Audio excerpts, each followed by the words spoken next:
finally works. Hey guys, let me turn this down. I am just here to apologize for the break in transmission. I know.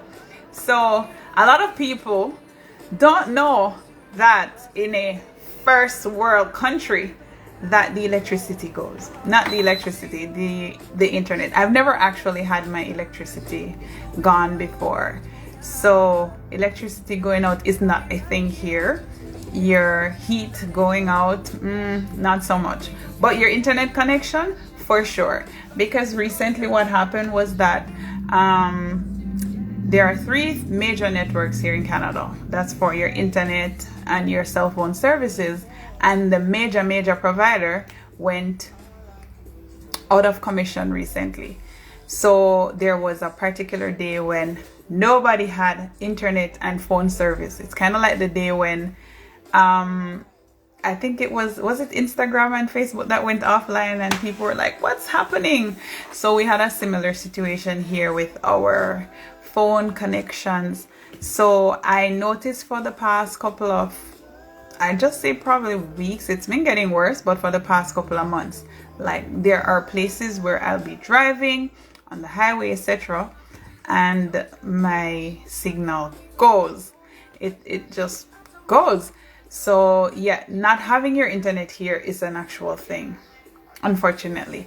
But it seemed as if the live that I did earlier today, it has been archived.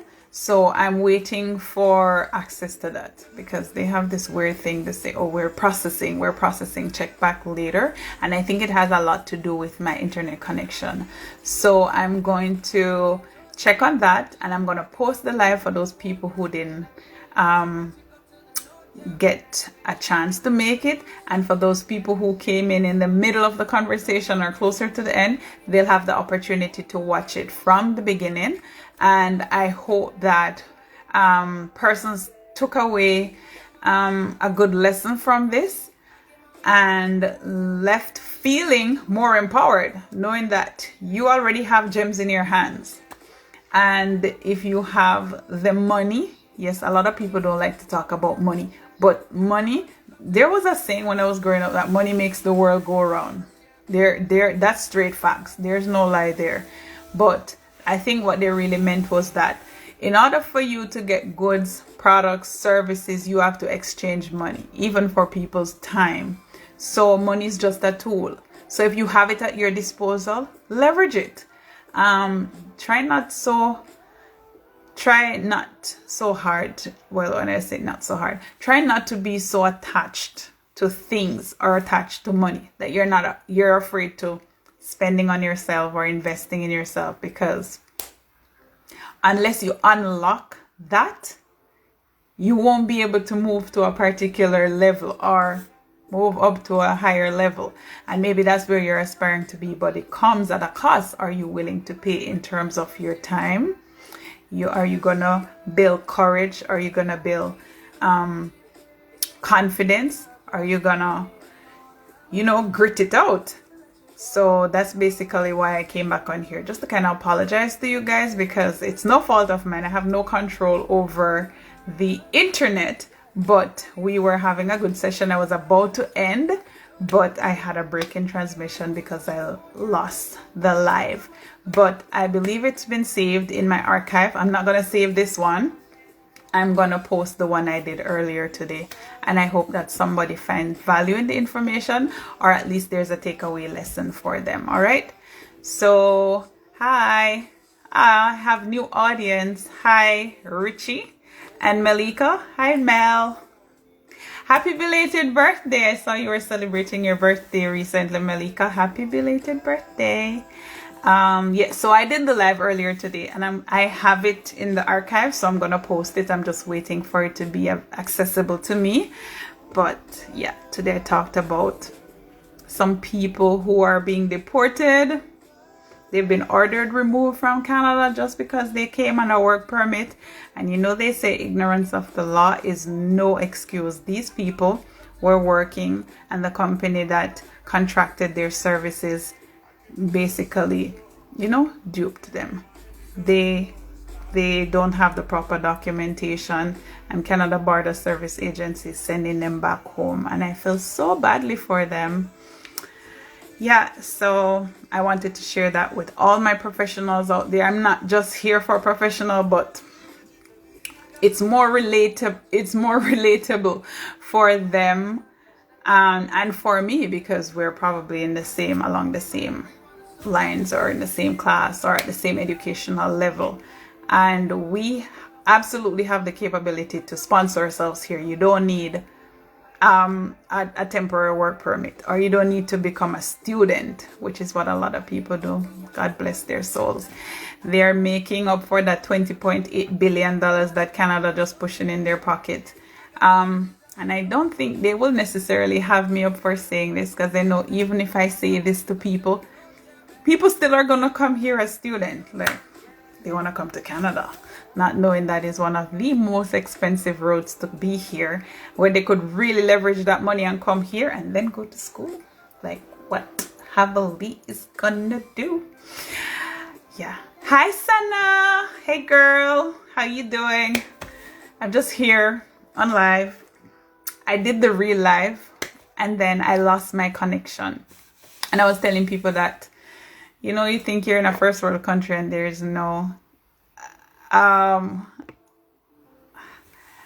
what was that, Richie? You were what? Come on, Havali. I was. You were what? Yes, Sana, sorry. So I'm saying people think they're in a first world country and so things would run smoothly. Huh? My internet connection went. So I'm waiting on Instagram to just kind of archive my, my live so I can share it, and for those people who joined in the middle or close to the end, they will have the opportunity to watch it from the beginning, and those who missed it altogether, they can see the live. Hey, Sana, are you gonna be coming to Canada? Oh, I miss you too, guys. Sana was one of my representatives from one of those drug companies when I worked in Jamaica. So yeah, it's very important for you all to build connections.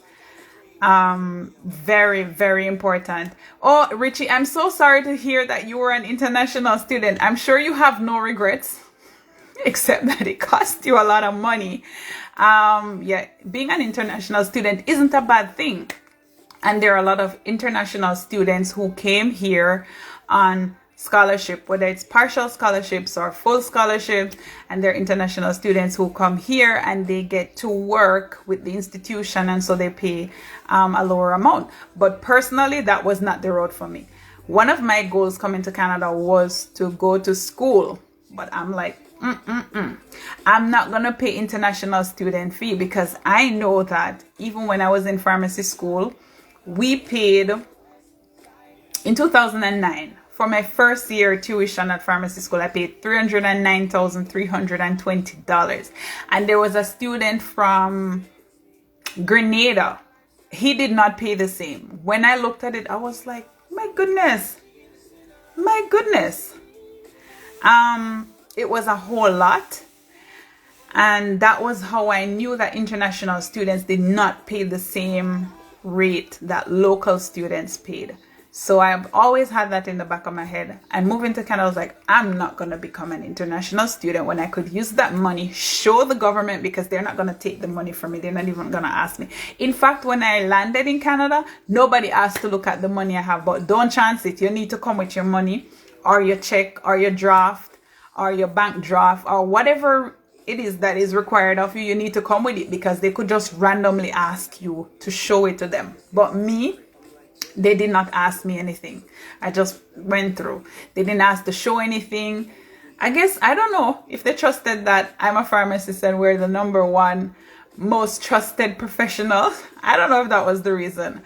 But yeah, coming here as an international student, I actually discourage that unless you have no other alternative. Let's say you're over 45 and you want to move to Canada, sure, because after 45 you can't self-sponsor. That would be an alternative. But if you have an undergraduate degree, instead of paying $20,000 for tuition for 1 year to do a diploma or grad studies, whether you're moving on to masters or whatever, I say just take that money show it to the government, say, hey, as long as you've had a year experience, work experience as well. You say, hey, I have this money, I want to come to your country. They're like, hey, come on over, we have space for you. Because that's all the government wants to see, is that you have enough money to take care of yourself for the next couple of months. And here's a little trick, here's a hack. If you're not ready to move to Canada, you can show the government the money. Hey, I have this money, I have the education, I have the work experience, I'm, fluent in English and French and whatever else requirements you need. When you get your PR and you do your landing, you go back home, continue your work. That's a hack. You can thank me later for that one. And Sana, to answer your question, if I think coming to Canada is a good idea, Sana, you're not an old lady, really. You're not an old lady. You are still a young chicken, and you don't have to come here to live. You can just come and visit. Come visit. Let us travel all over the country, because I want to travel to all the provinces. There are 10 provinces and 3 territories. I don't know if I'll make it to the 3 territories. I probably will. But there are 195 countries in the world. And next year, when I'm eligible for my citizenship, best believe, as I reach 1,095 days in this country, I'm going to minus my 5 weeks that I spent in Jamaica last Christmas into January. And I'm going to minus the 3 weeks or whenever I spent in New York. I think I spent 3 weeks in New York. So that's 8 weeks. I'm going to minus the 8 weeks from the time I'm here, and I'm going to count as I reach 1,095 days, which is the requirement. 3 years or 1,095 days, you can submit or apply for citizenship. As soon as it happens, I'm applying, because there are 195 countries in the world. Canada is only one, and I want to see the wonders and the magnificence and the beauty that God has created. And I also want to visit Antarctica. I have all these big dreams, and the whole works. So Sana, you don't have to come here to live. You can come here to work. But if you want to come here to live, hit me up. Hi Tina. Hi, my cousin Tina's joined the live. Hi Tina. Tina, I did the live already. It started at 7 o'clock Jamaica time, and I think it's now 8 o'clock for you. So I had lost my connection at the end when I was telling people bye. So I'm waiting for Instagram to make that available to me. I've checked the archive and I see that it's there, so I should be able to share it with you all. I was just talking about people just being ordered by the government to return home because somebody tricked them. Basically, they got a contract to work here and it's not legit. The contract isn't legit. The visa isn't the proper visa. So 105 people have lost their jobs, unfortunately. Yeah, one of my friends Rated M. I remember you were here last ago, not last week, about 2-3 weeks ago. I was trying to figure out what your name is. RX. It's Rated M. Would internship be considered a year of work experience? No, my dear. Any periods of apprenticeship is not considered work experience. It has to be so after you've gotten your pharmacist license, then a year's experience from that time, and a year's experience of full-time is considered a minimum of 30 hours per week. So once you're working at least 30 hours per week for 52 weeks, or you can work part-time, but you have to work out 52 times 30 and see how many hours that is. And if you work part-time, it's that amount of hours that you have to cover, and then you can use that as a year's work experience to apply. But I would not recommend that you wait until exactly a year before you start your process, because there are a lot of different moving parts. There are several steps that you have to take to get everything together so you can submit your profile. So I hope that helps. But yeah, the internship is not considered a part of your 1 year work experience.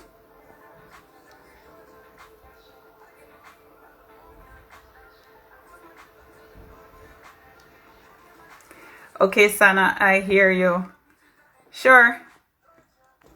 Yeah, so I've done the live, so I'm gonna get off this one. This one is not the actual live. I just came back on here to apologize to the people who lost me at the end. There's just been some crazy stuff going on with the connection here in Canada in terms of the internet service, which has been really crappy and really poor.